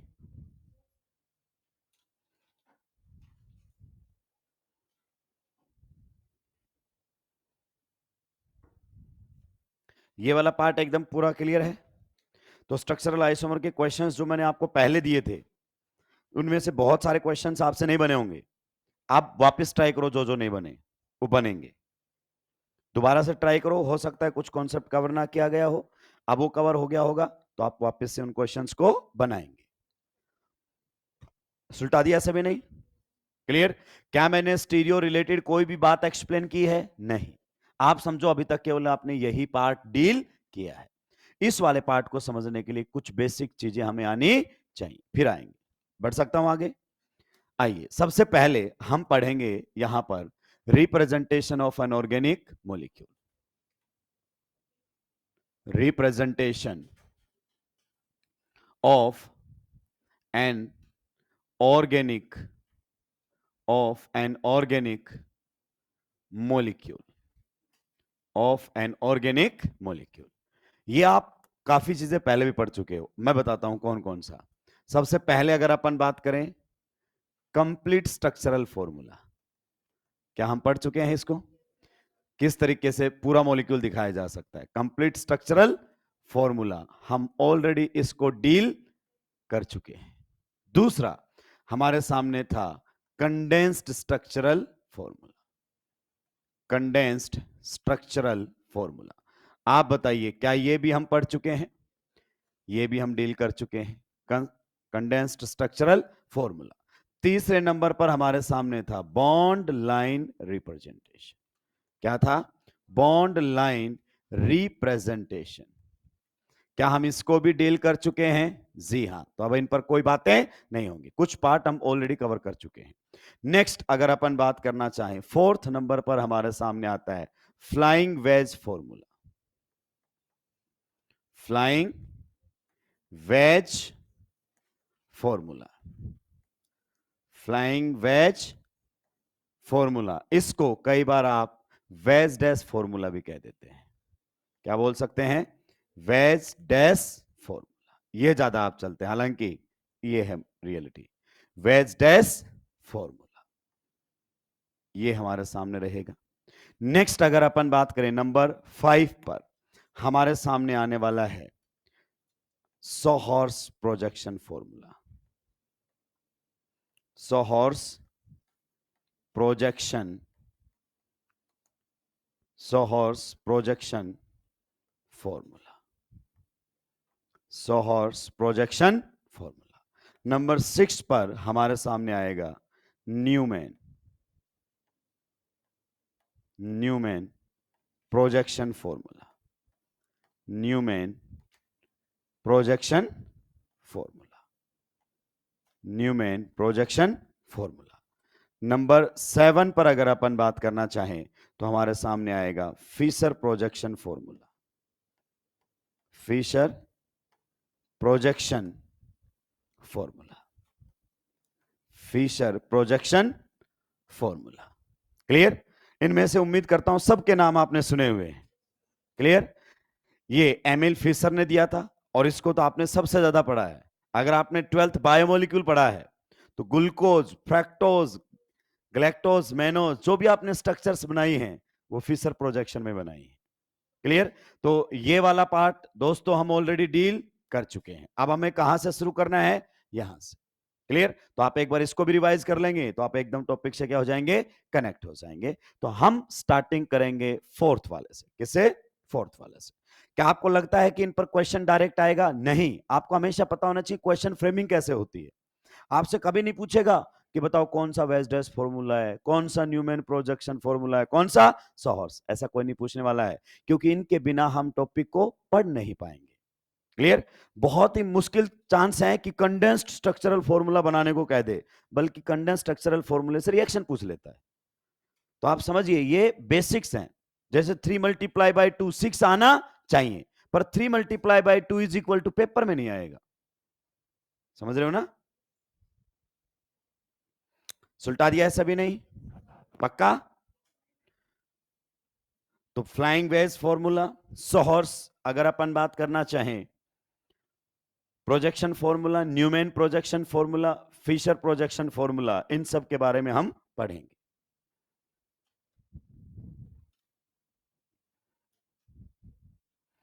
क्या अब हम नेक्स्ट स्लाइड पर जा सकते हैं? पक्का? चलिए नेक्स्ट स्लाइड पर जाते ही पेन एकदम डाउन हो जाने चाहिए। फोर्थ अगर अपन बात करना चाहें तो हमारे सामने रहने वाला है, आप ज्यादा जिसमें कंफर्टेबल हैं उसी पर बात कर लेते हैं, veg dash formula, veg dash formula. दोस्तों इधर आओ, इधर आओ। देखो आपने थोड़ा थोड़ा तो केमिकल बॉन्डिंग पढ़ाई है। मान लो एक एटम ए है और एक एटम बी है। क्लियर? एटम ए और एटम बी के बीच में क्या बनता है? Sigma bond. तो मान लो इसका पी ऑर्बिटल और इसके पी ऑर्बिटल के साथ क्या करता है? ओवरलैप कर लिया। तो आप इस ओवरलैपिंग को इस प्रकार से दिखाते हैं कि नहीं दिखाते हैं? ये दिखा दिया। ठीक है? मान लो ये तो सिग्मा बनाया, मैं पाई बॉन्ड बनाता हूं। मान लो ए और बी में सिग्मा तो ऑलरेडी बना हुआ है, ए और बी के अंदर सिग्मा बॉन्ड तो ऑलरेडी बना हुआ है। कौन सा बॉन्ड बनाना है? पाई। तो पाई बॉन्ड को देखो आप कैसे कैसे दिखा सकते हो। पाई बॉन्ड जब आप ए और बी में दिखाओगे तो कई बार आपको आईओसी वाले सर ऐसे दिखा मतलब बनाते हुए नजर आएंगे। मैं थोड़ा इनको क्लोज बना लेता हूं। मेन पॉइंट है कि क्या हमको वो बात समझ में आई या नहीं। ये इसका पी ऑर्बिटल, ये इसका पी ऑर्बिटल, कौन सा बॉन्ड बना बताओ? सिग्मा। अब बनाना है कौन सा? पाई। तो इसका ये पी ऑर्बिटल, और इसका ये p ऑर्बिटल। इस प्रकार से सब ओवरलैप करके क्या बना देते हैं, पाई बॉन्ड। कई बार ऐसे नहीं बनाते हैं, कई बार ये हमारे सामने a, ये हमारे सामने b। मान लीजिए ये जो भी आपके ऑर्बिटल रहे होंगे हाइब्रिड, ठीक है, बॉन्ड बन गया है, पर ऐसे दिखा देते हैं, ये आपका p, ये आपका p, और ऐसे। आप बताओ ये भी किसको बता रहा है, ये भी किसको बता रहा है? It is just a representation, it is just a. और हमने बाद में बोला कि ऐसे बार बार मत बनाओ, ए और बी में क्या है, बॉन्ड, तो ऐसे दिखाओ लाइन से। मैं बोलूं ये क्या है, आप बोलोगे ए और बी में बॉन्ड, और ये भी क्या है, ए और बी में बॉन्ड। तो ये बॉन्ड को रिप्रेजेंट करने का एक सिंबल है लाइन। क्या ये पॉइंट आपको समझ में आया? तो ये बेसिक्स होते हैं, जब तक आपको ये नहीं पता चलता ना, केमिस्ट्री आपको अजीब लगती रहेगी कि ये सिंबल्स हैं। ये सिंबल्स का मतलब हमें मालूम होना चाहिए। जैसे अगर कहीं पर आपके सामने बोर्ड है ऐसा, पी लिखा हुआ है, और पी लिखकर उसके ऊपर क्या कर दिया है, क्रॉस। साइन बोर्ड लगा हुआ है रोड के ऊपर, पी लिख के क्रॉस, आप क्या समझोगे, नो पार्किंग। अब समझो जिसने पढ़ा हुआ है उसको पता है यह गाड़ी पार्क नहीं करनी, लेकिन भाई साहब कहीं कोई दूसरी दुनिया से आ जाए, वो तो उसी के नीचे खड़ा हो जाएगा। वैसे इंडिया वाले भी ऐसे करते हैं, इंडिया वाले भी तो ऐसे ही करते रहते हैं ना। जो बात नहीं करनी है वो वही लिख देंगे। क्या लिखा होता है, कृपा करके दीवार पर ना लिखें, और ये बात दीवार पर ही लिखी हुई है। देखते हो ना, कई घरों के पीछे लिख देते हैं कि कोई एडवर्टीजमेंट कर जाता है कि कृपा दीवार पर, वो दीवार पर ही लिखा हुआ है ये पॉइंट भी। तो यहां पर अगर अपन बात करें इसका सिंबल का मतलब हमें मालूम है तो हम समझ जाएंगे। क्लियर? तो मैं क्या कहना चाहता हूं कि ये सब रिप्रेजेंटेशंस हैं, इनके बेसिक्स हमें क्लियर होने चाहिए। तो जब आप रिप्रेजेंटेशन यहां पर इस्तेमाल में लेंगे, कौन सा, वेज एंड डैश, तो आपको पता होना चाहिए ये जो आपके सामने है, ये इसको हम क्या बोलेंगे बच्चे, वेज। ये जो आपके सामने रहेगा ये क्या कहलाएगा, वेज। और ये बॉन्ड को रिप्रेजेंट करने का तरीका है कि एक बॉन्ड को आप किससे दिखाओगे, वेज से। और इस वेज का मतलब रहेगा कि वो वाला बॉन्ड टुवर्ड्स द ऑब्जर्वर। क्या रहेगा, ये वाला जो बॉन्ड आपका रहेगा वो रहेगा towards the observer, towards the observer. Clear? अब आप समझो, इसका मतलब जिसको नहीं पता है वो नहीं समझ सकता कि ये बॉन्ड को लिखने का तरीका है। ठीक है, फिर आपको इस तरीके से लाइन बनी हुई दिखाई देंगी, ऐसे साइज बढ़ता हुआ चला जाएगा यूं। इस वाले को हम क्या बोलेंगे, डैश।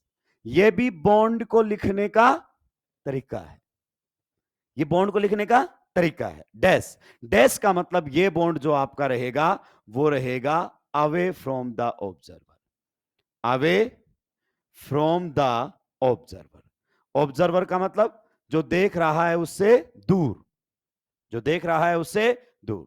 एक अगर अपन बात करना चाहें, आपका बॉन्ड यूं सॉलिड लाइन से बना होगा, ये जो लिखा हुआ है इसको हम क्या बोलते हैं, सॉलिड लाइन।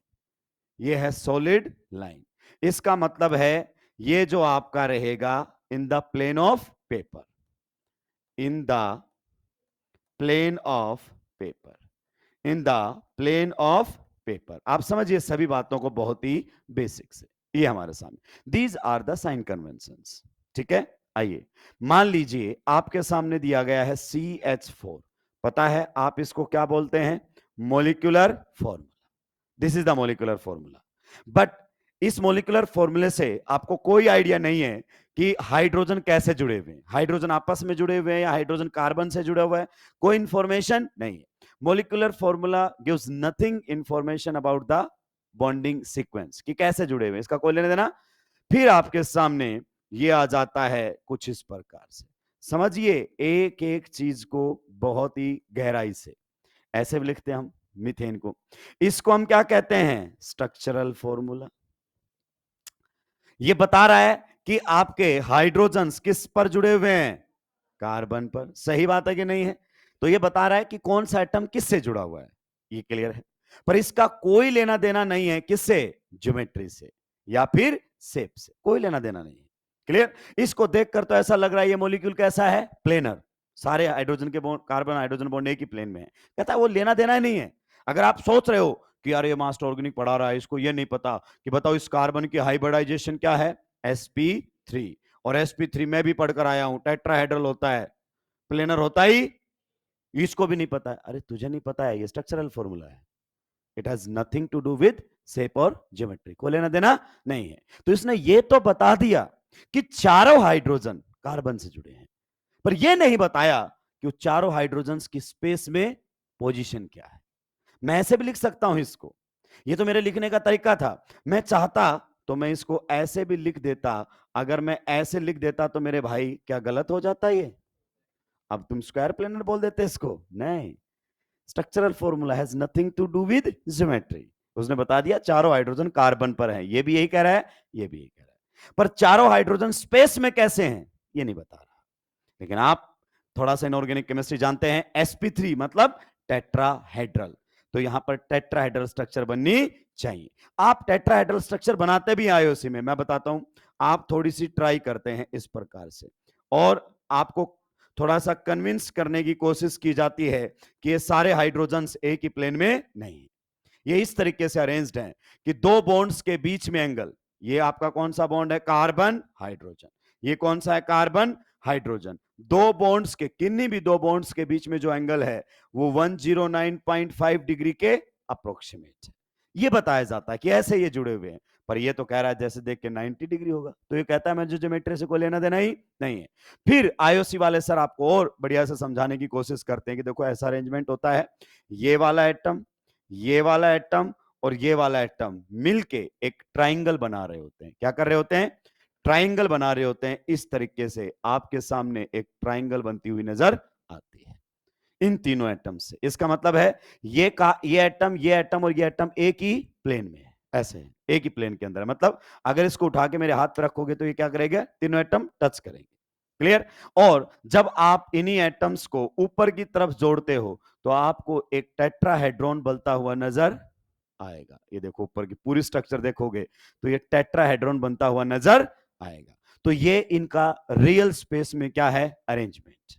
लेकिन ये आप अपने आप को कन्विंस कर रहे हो कि ऐसी इसकी शेप है।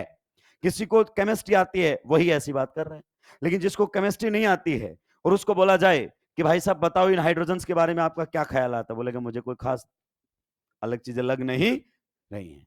अब देखो इसी स्ट्रक्चर को मैं थोड़ा अलग तरीके से बनाता हूं, यूजिंग वेज एंड डैश, आपको 2D में 3D की फील दिलाएगा। यही कार्बन आप लोगों के सामने यहां पर है, ये जुड़ा हुआ है कौन? हाइड्रोजन। ये जुड़ा हुआ है कौन? हाइड्रोजन। बताओ ये दोनों हाइड्रोजन मैंने कौन सी लाइन से लिखे हैं? Solid line. Means these bonds are in the plane of paper. आप पेपर लिखोगे, मैं बोर्ड लिखूंगा, मतलब ये बॉन्ड ऐसे बोर्ड के प्लेन में है, ये बॉन्ड ऐसे बोर्ड के प्लेन में है। आगे बात समझ में? फिर नेक्स्ट जो हाइड्रोजन मैंने लिखा है वो लिखा है किससे? वेज के ऊपर। अगला जो हाइड्रोजन मैंने लिखा है वो क्या लिखा है? डैश के ऊपर। This is wedge and dash representation. अब एक स्ट्रक्चर ये दिखाओ और एक स्ट्रक्चर ये दिखाओ, जिसको केमिस्ट्री नहीं आती उसको ये दिखाओ, वो आते ही आपसे पहला सवाल करेगा ये क्या है, क्योंकि एक जैसा नहीं दिख रहा मेरे को। ये क्या है? आप बोलोगे ये क्या है? वेज। अब देखो वेज से कौन से बॉन्ड को दिखाते हैं?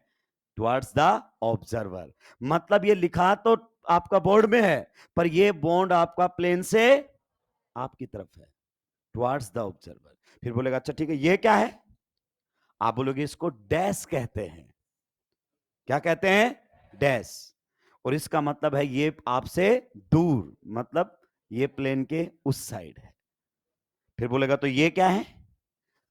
आप बोलोगे इन्हें सॉलिड लाइन कहते हैं और ये प्लेन के अंदर है। तो देखो वही ज्योमेट्री इससे दिखाई गई है, पर ये एकदम आपको 3D की फील दिला रहा है।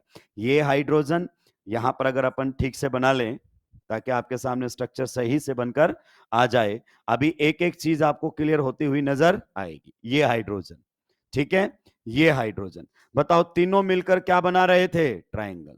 बन गई ट्राइंगल आपकी। तीनों मिलकर क्या बना रहे थे? ट्राइंगल। और अगर ऊपर वाले से जोड़ दें तो क्या बना रहा था? टेट्राहेड्रॉन। ये आप लोगों के सामने। अब आइए, मैं अगर कार्बन हाइड्रोजन पर नंबर लिख दूं, this is hydrogen number 1, this is hydrogen number 2, this is hydrogen number 3, this is hydrogen number 4। आप मुझे एक बात बताइए, हाइड्रोजन नंबर 1 कहां है? You will say in the plane of board, board के प्लेन में है। हाइड्रोजन नंबर 2 कहां है? In the plane of board, board के ही प्लेन में है। आप समझो एक बॉल बोर्ड पर चिपकी हुई है। ये वाली बॉल भी बोर्ड पर ही, कार्बन भी बोर्ड पर ही है, ये तीनों के तीनों एटम बोर्ड पर चिपके हुए हैं। ये हाइड्रोजन नंबर 3 कहां है? हाइड्रोजन नंबर 3 यहां हवा में आपकी साइड है। तो फिर हाइड्रोजन नंबर 4 कहां है? हाइड्रोजन नंबर 4 जैसे ये 3 बाहर आया वैसे ही 4 पीछे गया उस side. So this is wedge and dash representation. मैं चाहता था कि पहले आप चीजों को 2D से ही विजुलाइज करना सीखें। आइए अब आपके सामने ये रियल मॉलिक्यूल में लेकर आता हूं। अगर इस रियल मॉलिक्यूल की बात करनी चाहें तो देखो रियल मॉलिक्यूल बनाते हैं किस तरीके से है। ये देखो आपके सामने, ये तीनों के तीनों एटम बोर्ड के प्लेन में, तीनों ने बोर्ड को टच किया है, इसका मतलब बोर्ड के प्लेन में। अभी हाल फिलहाल के लिए आप ये बोर्ड मानो, तो बताओ तीनों किस में है? बोर्ड के। पक्का? सही बात है। अब आएगा चौथा एटम। चौथा एटम को किससे दिखाया जाएगा? वेज से। आप बताओ ये एटम कहां है? बोर्ड के प्लेन को छोड़ के बाहर। अब बाहर तो बहुत सारे तरीके हैं, पर सर ये तो मेरी तरफ आ रहा है, तो ये भी तो बॉन्ड ही है। तो इस बॉन्ड को किससे दिखाया गया? वेज से। अगर मैं बात करना चाहूं दूसरे वाला जो अब लगाया मैंने, वो कहां पर है? बताओ बोर्ड के प्लेन में है कि प्लेन से बाहर? तो ये तो था बोर्ड का प्लेन, लेकिन ये बोर्ड के प्लेन से, देखो प्लेन ऐसा ही होता है ना, तो ये वाले एटम तो प्लेन के अंदर, ये प्लेन के बाहर। किधर? मेरी तरफ, टुवर्ड्स द ऑब्जर्वर, जो देख रहा है उसकी तरफ। और ये बोर्ड के प्लेन के अंदर, लेकिन किधर? मेरे से दूर जाता हो। तो आप समझो ये बॉन्ड है जो आपको प्लेन से बाहर यहां हवा में है, मतलब ये हाइड्रोजन कहीं यहां है, इमेजिन करना है। और ये हाइड्रोजन आपका बोर्ड के उस साइड है, तो इसको हम कई बार into the plane of board भी कहते थे, मतलब उस तरफ। दूसरा आप बताइए, सबसे पहला सॉलिड लाइन का प्लेन सेम है कि अलग अलग है? सॉलिड लाइन का प्लेन सेम है या अलग अलग है? तो ये तो आपको समझ में आ गया। सॉलिड लाइन किस में होती है? प्लेन में। किसके प्लेन में? पेपर के प्लेन में। जैसे अभी मैं थोड़ी देर पहले आपको जब विजुलाइज करवा रहा था, तो देखो आपका ब्लैक पर्पल, ब्लैक रेड, दोनों बॉन्ड किस में है? प्लेन में। तो ये वाले बॉन्ड्स हैं in the plane of paper. पक्का? आप बताइए, अगर मैं आपसे इसी प्रकार से पूछूं तो येलो वाला बॉन्ड प्लेन के अंदर है कि प्लेन से बाहर? बाहर। ब्लू वाला प्लेन के अंदर है कि प्लेन से? सही बात है। पर मुझे यह बताओ, ब्लू और जो आपका येलो है, यानी कि हाइड्रोजन नंबर 3 और हाइड्रोजन नंबर 4 का प्लेन कैसा है? ये वेज और डैश सेम प्लेन में है कि अलग अलग प्लेन में? वेज और डैश सेम प्लेन में है कि अलग अलग प्लेन में? अलग अलग प्लेन में। ये हमारी बेसिक भी बहुत कमजोर है। आइए समझिए दोस्तों, वापिस से समझो, इन तीनों एटम्स का एक प्लेन है। कौन कौन से का है देख के बताओ? रेड, ब्लैक, पर्पल, तीनों का प्लेन। पक्का? और इन दोनों का प्लेन, इन दोनों का भी प्लेन क्या है? सेम। जो ब्लू और येलो है, they are lying in the same plane. और जो आपका ब्लू है वो येलो के जस्ट पीछे है। ध्यान से सुनना इस बात को, ये जो डैश होता है ये वेज के जस्ट पीछे होता है। जो डैश होता है वो वेज के जस्ट, तो वेज और डैश का प्लेन क्या होता है? सेम। और आपके सॉलिड लाइन का प्लेन क्या होता है? सेम। तो आप देखो सॉलिड वाला प्लेन अभी हाल फिलहाल कैसा है? वर्टिकल। सॉलिड वाला प्लेन हाल फिलहाल कैसा है? और वेज और डैश वाला कैसा है? हॉरिजॉन्टल। तो और भी डिटेल में आपको आईओसी में बताया जाएगा। सॉलिड लाइन का प्लेन क्या होता है? सेम। तो सॉलिड लाइन एक वी बनाती है, इंग्लिश का अल्फाबेट वी। देखो सॉलिड लाइन मिलकर क्या बना रही है? कि इंग्लिश का अल्फाबेट, जिसका प्लेन क्या होता है? सेम, एक ही प्लेन में। क्लियर? अगर मैं इन दोनों को हटा लूं तो वेज और डैश भी क्या बनाता हुआ दिखेगा? एक वी। देखो ढंग से, वेज और डैश मिलकर क्या बना रहा है? वी। बताओ येलो आपके लिए वेज और ब्लू आपके लिए, and they are making a English alphabet V which is lying in the same, पर विच प्लेन? हॉरिजॉन्टल, एंड ये वर्टिकल। तो आपकी सॉलिड लाइन का प्लेन सेम, वेज और डैश का प्लेन, पर सॉलिड और वेज डैश परपेंडिकुलर प्लेन में है। ये किसका प्लेन था? Wedge dash. और ये किसका था? Solid. So they are in perpendicular planes. क्या ये पॉइंट आपको समझ में आया? अगर कोई बिल्कुल सामने बैठा होगा ना तो उसको बस येलो दिखाई देगा, ब्लू दिखाई भी, क्योंकि ब्लू येलो के जस्ट पीछे है। पर सर आपने तो साफ साफ दिखाया है, अगर मैं इसके पीछे दिखा देता तो चौथा हाइड्रोजन दिखता ही नहीं। इसका मतलब ये हाइड्रोजन इसके पीछे है। अब इसको लिखने के तरीके होते हैं बेटा, ऐसे लिख दे या फिर ऐसे लिख दे तो आपको परेशानी नहीं होनी चाहिए। जैसे यहां पर हाइड्रोजन है, यहां पर हाइड्रोजन है, यहां पर आपने पहले इस प्रकार से लिख दिया है हाइड्रोजन, और यहां पर आपने फिर इस प्रकार से लिख दिया है हाइड्रोजन। आप मेरी बात को थोड़ा सा समझेंगे, इस प्रकार से लिख दिया। यह हाइड्रोजन नंबर 1, यह हाइड्रोजन नंबर 2, ये आपका हाइड्रोजन नंबर कौन सा था 3, और ये हाइड्रोजन नंबर 4। आप बताओ ये दोनों एक ही बात को बता रहे हैं कि अलग अलग को? लेकिन सर देखो इसमें तो पहले कौन लिखा हुआ था 3 और बाद में 4, आपने पहले क्या लिख दिया 4 फिर 3। ए इधर बता, हाइड्रोजन नंबर 4 कहां है? यू विल से अवे फ्रॉम द ऑब्जर्वर, मुझसे दूर। हाइड्रोजन नंबर 4 कहां है? अवे फ्रॉम द, मतलब किसके पीछे है ये? आप बोलोगे 3 नंबर हाइड्रोजन के पीछे। ये 3 नंबर हाइड्रोजन के पीछे ही है। तो इसको ऐसे लिखो चाहे वैसे लिखो, उससे कोई फर्क, ये बेसिक कॉन्सेप्ट क्लियर नहीं होते हैं बच्चे के, तो बेचारा कंफ्यूज हो जाता है। जब हम क्वेश्चंस करते हैं कई बार ये बना देते हैं, कई बार ये बना देते हैं, वो तो यही सोच रहा है कि यार पहले तो इसने 3 लिखा था अब 4 लिख दिया। अरे ये तो लिखने का तरीका है, बात तो वही कह रहा है कि 3 नंबर हाइड्रोजन प्लेन से बाहर और 4 नंबर हाइड्रोजन प्लेन के उस साइड, ये और ये दोनों सेम ही तो बात बता रहे हैं। क्या ये पॉइंट क्लियर हुआ? यानी कि एक टेट्राहेड्रल ज्योमेट्री को 3D में रिप्रेजेंट करें तो इमेजिन कीजिए कैसे है। ये आपका सेंट्रल एटम, क्लियर? जैसे मीथेन में ये कौन हो गया? कार्बन, इसके ऊपर एक हाइड्रोजन, इसके इधर भी एक हाइड्रोजन, कौन सी लाइन बन गई है? सॉलिड। इस प्लेन के अंदर है ये दोनों की दोनों, ठीक है। अब इस प्लेन से बाहर एक हाइड्रोजन आएगा, कौन सा? वेज। एक इस प्लेन के अंदर जाएगा, कौन सा? सो this is your ways and dash representation. क्या ये पॉइंट आपको समझ में आया? किसी भी तरीके से बात कर सकता है। अभी आपको बस वेज एंड डैश का यही तरीका दिखता है जीवन में। इधर देखो ध्यान से, अभी बातें पूरी नहीं हुई है। ये देखो, अगर तुम ऐसे दिख रहे हो तो आपको वेज और डैश दिख रहा होगा, ब्लू एंड येलो। बताओ, कोई आपसे दूर कोई आपसे नजदीक, दोनों की डिस्टेंस सेम, एक ही प्लेन में सॉलिड। अब देखना, पर्पल किधर है? किधर आया पर्पल? प्लेन से बाहर। आप बोलोगे टुवर्ड्स मी। और रेड कहां पर गया? Away from me. तो आपके लिए ये क्या है? वेज। और ये क्या है? जो बिल्कुल सामने से देख रहा है उसको केवल पर्पल दिख रहा है, क्योंकि रेड तो पर्पल के पीछे है। तो हम इसको इधर लिखें उधर लिखें उससे कोई फर्क। तो आप समझिए, इस स्ट्रक्चर को अगर मैं बेस डैश में बनाने जाऊं तो बताइए किस प्रकार से बनेगी ये स्ट्रक्चर। ये आपका कार्बन एटम हो गया इस प्रकार से, क्लियर? यहां पर कौन सा आ गया है? एक और सॉलिड बॉन्ड, और ये सॉलिड बॉन्ड, इस प्रकार से। ऐसे देखो इसको, ये कौन सा है? ब्लैक। ये कौन सा है? ब्लू। और ये कौन सा है? येलो। अब पर्पल कहां पर है? टुवर्ड्स द ऑब्जर्वर, मतलब वेज। तो एक एटम को किससे दिखाया जाएगा? वेज से दिखा दिया आपने, और दूसरा आपसे दूर किससे दिखाया जाएगा? डैश से। इस प्रकार से दिखाया जाएगा। आप इस बात को समझो। इसको ऐसे लिख दूं या दोस्त मैं ऐसे लिख दूं तो आपको परेशानी नहीं होनी चाहिए। मतलब मैं कई बार ऐसे लिख दूंगा यूं और फिर यूं बना दूंगा, तो इससे कोई तकलीफ नहीं होनी चाहिए। आइए मैं इन पर हाइड्रोजन लिख देता हूं। ये है हाइड्रोजन 1, ये है हाइड्रोजन 2, ये है हाइड्रोजन 3, ये है हाइड्रोजन 4। ये है हाइड्रोजन 1, ये है हाइड्रोजन 2, ये है आपका हाइड्रोजन 3, और ये है हाइड्रोजन 4। ये दोनों सेम बात बता रहे हैं कि अलग अलग? सेम। मैं बोलूंगा इसको देखकर बोलो, इसको देखकर बोलो, हाइड्रोजन नंबर 3 कहां है? यू विल से टुवर्ड्स द ऑब्जर्वर, मेरी तरफ है, ऐसा है। ये है जो आपका नंबर 3 हाइड्रोजन है। यहां पर अगर अपन बात करें purple 1, towards the observer, clear? और रेड अवे फ्रॉम द, तो इसके पीछे तो लिख नहीं सकता ना, क्योंकि फिर तो दिखेगा ही नहीं। तो मैं इसको इधर लिखूं उधर लिखूं, उससे कोई फर्क?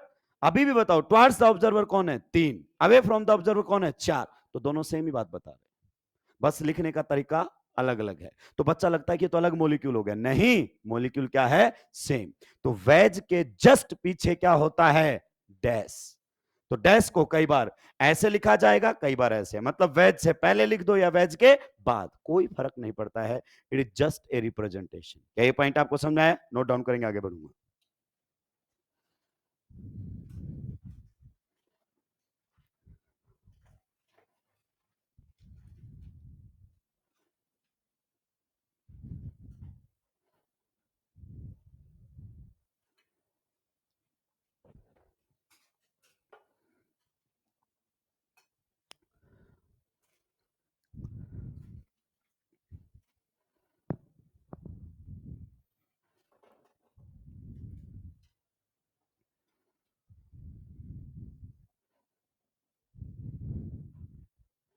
तो ये रिप्रेजेंटेशंस हैं।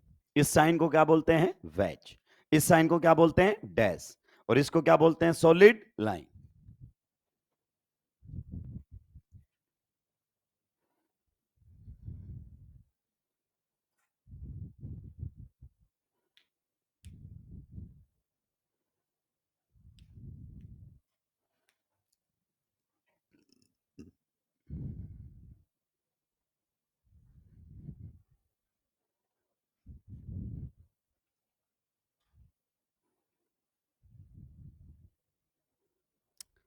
जो वेज पर लिखा हुआ है वो एटम किसकी तरफ है? ऑब्जर्वर की तरफ। जो डैश पर लिखा है वो ऑब्जर्वर से दूर। तो जैसे पी क्रॉस लिखा होता है और आप देखते क्या बोल देते हैं? पार्किंग नहीं करना है। तो ऐसे देखते समझ में आना चाहिए कि अच्छा ये एटम इधर प्लेन से बाहर, वो एटम प्लेन के अंदर, और ये वाले एटम प्लेन के प्लेन में, बोर्ड के प्लेन में या फिर पेपर के प्लेन में। आप हमेशा क्या बोलोगे? पेपर के प्लेन में।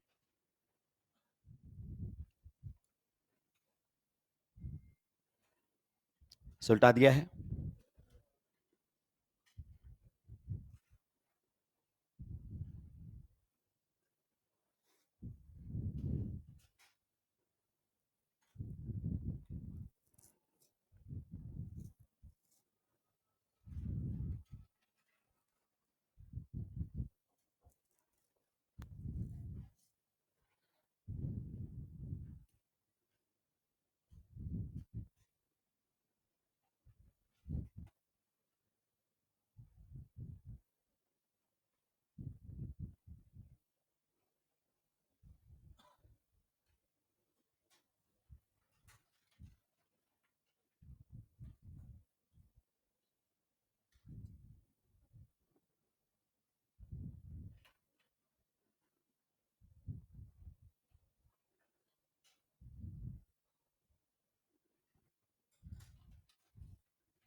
सुलटा दिया है। क्या हम आगे बढ़ सकते हैं? एक और जबरदस्त बात,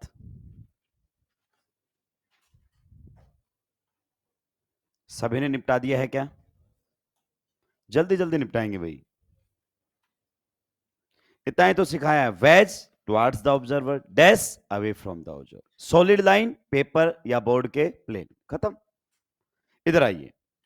देखिए जब आप सॉलिड लाइन बनाएंगे ना बेटा, तो दो टाइप के एंगल दिखाई देंगे। ये लाइनें दो टाइप के एंगल बना रही हैं। ये बहुत ही बेहतरीन पॉइंट है, बहुत ही बेसिक पॉइंट है। क्लियर? पहले बहुत सारे लोग नहीं बताते थे, आजकल कॉपी किया इस पॉइंट को जबरदस्त तरीके से। एक इनका इंटरनल एंगल होता है, दैट इज थीटा, और एक इनका एक्सटर्नल एंगल होता है, दैट इज फाई। और देखने से आपको पता चल रहा है किसकी वैल्यू ज्यादा है, थीटा या फाई। तो you will say phi is more than theta. तो जो आपको वेज और डैश बनाने हैं ना, वो फाई वाली साइड बनाने हैं, थीटा वाली साइड नहीं बनाने। मतलब अगर मैं इस पर वेज डैश बनाना चाहूं, तो दोस्त ये दोनों बताओ क्या हो गई हैं? Solid line. अब एक वेज बनाना पड़ेगा और एक डैश। तो आप बताइए इस साइड बनाऊं या बाहर की साइड? तो वेज और डैश किधर आएंगे? जो लार्जर एंगल होगा, एक्सटर्नल एंगल जिसे कहते हैं। ये कौन सा है? इंटरनल। और ये कौन सा है? तो एक्सटर्नल की साइड वेज और डैश जाएंगे। ये बहुत बेसिक है, इसके बाद आपको कभी बनाने में कोई दिक्कत नहीं आएगी। जल्दी से नोट डाउन कीजिए इसको। तो आपके वेज और डैश होते हैं वो एक्सटर्नल एंगल पर होते हैं, यानी कि जो एंगल की वैल्यू ज्यादा होती है उस साइड वेज और डैश आएंगे। अपन क्या करते हैं? बिल्कुल नहीं सोचते हैं, बस अंधाधुंध बनाते चले जाते हैं।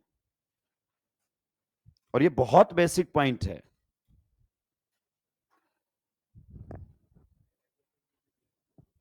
दो लाइंस के भी सॉलिड लाइन, जैसे यहां पर देखो, ये आपकी कौन सी लाइन है? सॉलिड। तो ये तो इंटरनल हुआ थीटा, और ये कौन सा हुआ? फाई। तो आप देखो वेज और डैश फाई पर बने हुए, मतलब बाहर की साइड बड़ा एंगल होगा, उस साइड वेज डैश होंगे। इधर मत बना देना वेज और डैश। सुलटा दिया है। चलिए आइए पेन डाउन कीजिए। नेक्स्ट हमारे सामने रहेगा C2H6। इसे हम क्या बोलते हैं? इथेन। आप बताइए ये इथेन का क्या है? Molecular formula. ठीक है। अगर मैं आप लोगों के सामने ऐसा बना दूं, तो आप बताइए ये इथेन का क्या है दोस्तों, ये इथेन का क्या है, स्ट्रक्चरल फॉर्मूला। अब देखो चीजों में क्लियरिटी आने लगी ना, स्ट्रक्चरल फॉर्मूला की ज्योमेट्री से कोई लेना देना, वो तो ये बताएगा कौन सा एटम किससे जुड़ा हुआ है, जगह कहां है उसकी स्पेस में वो नहीं बताएगा। क्लियर। अब अगर हम इसको वेज और डैश में कन्वर्ट करना चाहें, किस में करना चाहें, वेज एंड डैश। क्लियर। चलिए तो वेज और डैश में हम इसको बनाते हैं। ध्यान से सुनिए, पहला तरीका हमारे सामने कुछ इस तरीके से रहेगा, पहला तरीका हमारे सामने कुछ इस तरीके से रहेगा। ये देखो बॉन्ड लाइन रिप्रेजेंटेशन है, कौन सा है, बॉन्ड लाइन रिप्रेजेंटेशन। तो बॉन्ड लाइन रिप्रेजेंटेशन में carbon atoms are not mentioned. This is carbon number 1 and this is carbon number 2, this is carbon number 1 and this is carbon number 2। Clear, carbons are not mentioned. अब देखो इस carbon के ऊपर कितने hydrogens लगे हुए, total 3। तो ये आपने इस कार्बन पर फोकस करो, कौन सी लाइन बना दी है आपने, सॉलिड, सॉलिड लाइन बना दी है। तो एक तो कार्बन कार्बन बॉन्ड आ गया सॉलिड लाइन पर, एक आपका कौन आ गया है, हाइड्रोजन, ये लो एक हाइड्रोजन आ गया। अब मुझे इस कार्बन नंबर 1 पर वेज और डैश और बनाना है। अब आप बताओ वेज और डैश यहां बनाऊं कि बाहर की साइड बनाऊं, एक्सटर्नल एंगल पर। क्लियर, हम कभी सोचते नहीं, मास्टर बनाता हम बना के घर चले जाते हैं। तो आपका यहां बनेगा बताइए वेज, और यहां पर बनेगा डैश, हाइड्रोजन हाइड्रोजन। हो गई कहानी, कार्बन नंबर 1 3 हाइड्रोजन, एक वेज पर, दो वेज एंड डैश पर। सिमिलरली इस पर बताओ, ये आ गया आपका 2 नंबर पर हाइड्रोजन। तो कार्बन नंबर 2 पर दोस्तों ध्यान से देखिए कौन सी लाइन बना चुके हैं आप, सॉलिड। अब बनाना है आपको वेज एंड डैश, अंदर की साइड की बाहर की साइड। तो यहां पर आप बनाएंगे क्या, वेज, और फिर क्या बनाएंगे, डैश।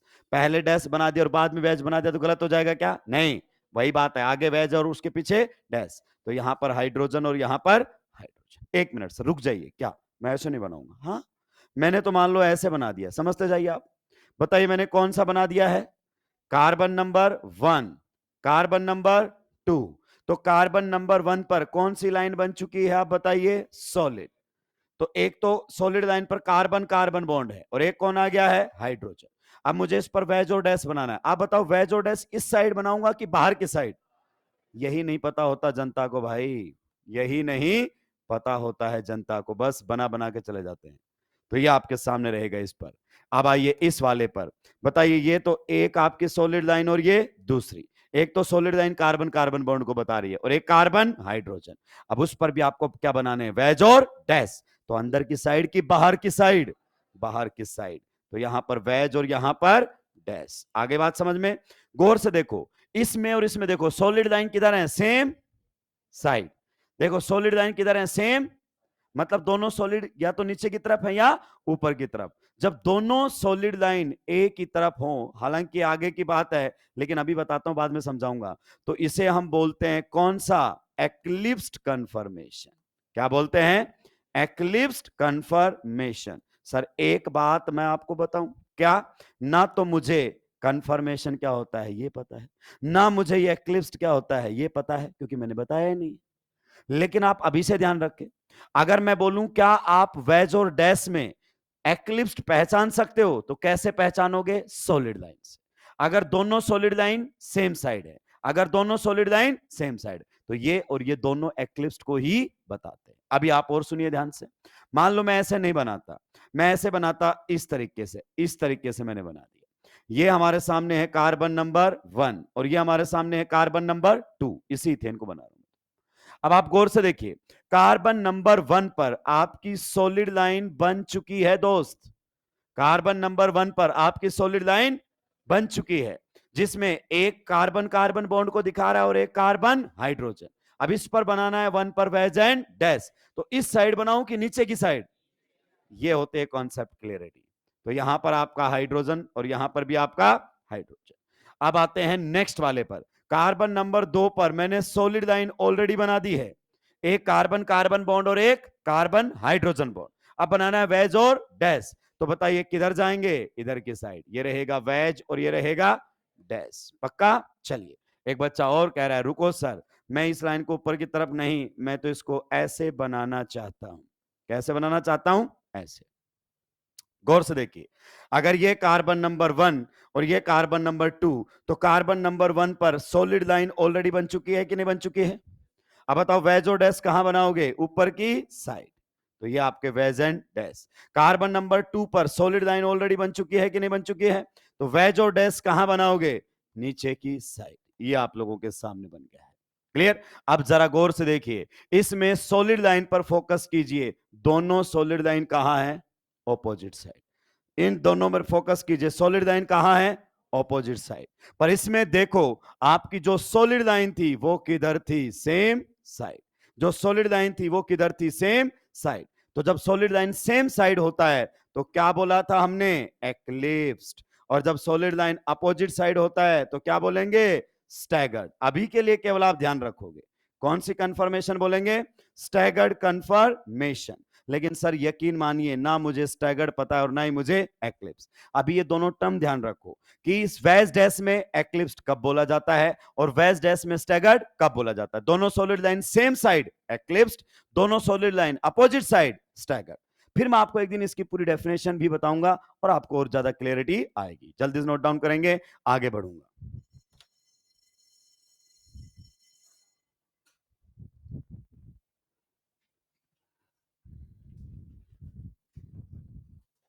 तो आज आपको पता चल गया है 5:30 रूम नंबर मैं आपको बता दूंगा। किसका है module discussion? IUPAC Nemi.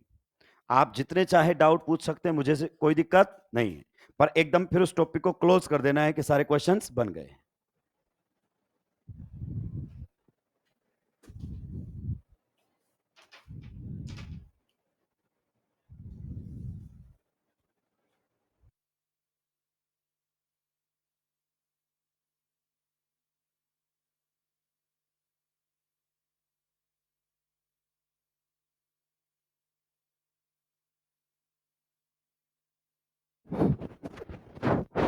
Hello.